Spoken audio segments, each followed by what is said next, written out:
Республикабыз матур һәм кызыклы урыннарга бик бай. Алар арасында инде шактый танылганнары да, шулай ук үзенчәлекләре белән аерылып торган, халыкны җәлеп иткән урыннар да бар. Шундыйларның берсе Иске Татар бистәсе. Бу көннәрдә биредә Татар акчасы музее ачылды. Ул нәрсә белән үзенчәлекле? Алдагы язмада. Казанның Иске бистәсендә татар тарихына, татар мәдәниятенә кызыксыну уяту максаты белән Татар акчасы дип исемләнгән музей ачылды. Әлеге музейны оештыру идеясе тәңкә формасындагы шоколадтан башланган. Татар акчасы музейы барлыкка килде идеясы инде узган елны ук барлыкка килде.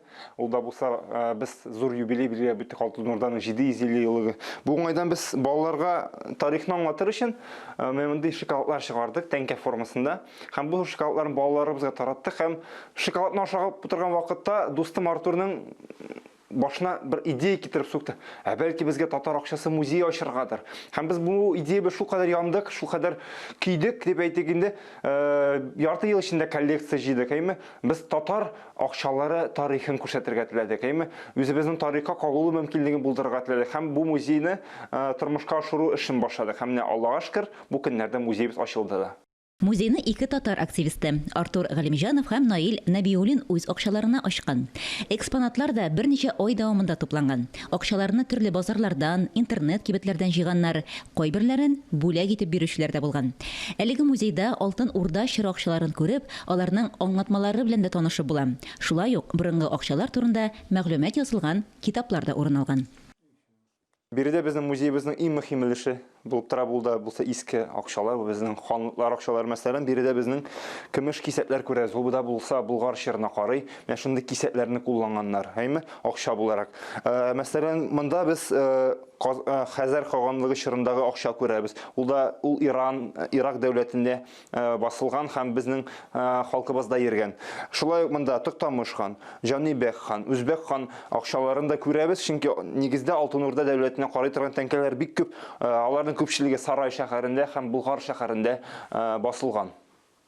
Кәгазь акча буларак 10 миллион акча күргәнегез бармы? Мәсәлән, Төркиянең 10 миллион лира акчасы да бар. Монда биредә Китай, Һиндстан акчалары, чөнки Татарстанның һәм гомумән алганда икътисадның һәр вакыт бер-берсенә бәйләнеше булу сәбәпле бу акчаларны күрсәтмәй мөмкин дә түгел. Чөнки мәсәлән, кайбер акчаларда тишекләр дә бар. Кайбер акчаларның формасы да шактый кызык һәм бу акчаларны күрсәтәсе килде. Африка илләре, Европа илләре һәм барысы да ул үзе бер зур мәдәният. Чөнки акча һәр вакыт кызыксыну уята. Һәм мин ышанам, акча дигән сүз белән кызыксынып та монда милләттәшләребез, дусларыбыз килер һәм карар. Каюм Насыйри урамындагы ачылган музейда Алтын Урда, Төрки каганлык, Болгар дәүләте, Казан ханлыгы чорларына караган 300ләп татар һәм төрки дөнья акчалары урын алган.